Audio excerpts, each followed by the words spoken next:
কি সুন্দর দেখেন। এটা হচ্ছে গ্রাম বাংলার ঐতিহ্য। তো গ্রাম বাংলায় আসলে যেমন থাকে সেই অনুযায়ী আসলে করা। দেখুন এখানে সরিষা ক্ষেত লাগানো, তার মধ্যে গরু, মানুষ, আর যেরকম আমাদের গ্রাম বাংলায় বউরা ভাত নিয়ে আসে স্বামীর জন্য, ঠিক সেই রকম দারুণ দারুণ করে করছে।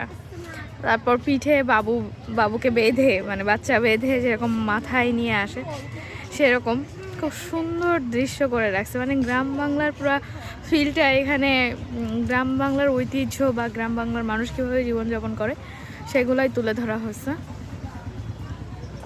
এই যে এটা দেখুন, এটা হচ্ছে একটা মহিলা সবজি তুলছে, সে আদলে করা। এই সবজিগুলো কিন্তু অরিজিনাল, একদম লাগানো, সব সময় হয়তো লাগিয়ে রাখে। তারপর এটা হচ্ছে পুকুর ঘাট। পুকুর ঘাটে ওই যে বাসন মাজে গ্রামে যেটা করে আর কি। তারপরে এটা এই যে সবজি তুলছে।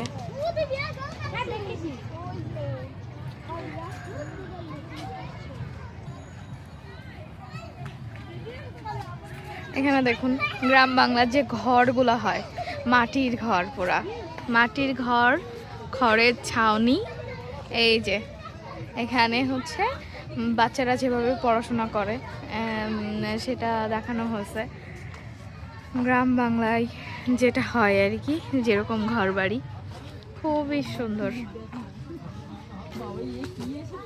গ্রাম বাংলায় দেখতে পাবেন গ্রামগঞ্জে যে গোলা টাইপ, মানে যেখানে ধান আরও অন্যান্য জিনিস সংরক্ষণ করা হয়, সেই গোলাটা কিন্তু এটা।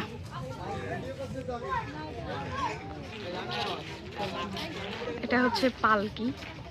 ওয়াও, আমার যে কি ভালো লাগতেছে এখানে এসে, বলে বোঝাতে পারবো না। এটা কি দেখুন, দেখো রান্নাঘরে কত কিছু আছে। এটা হচ্ছে আয়নাবুড়ির রান্নাঘর।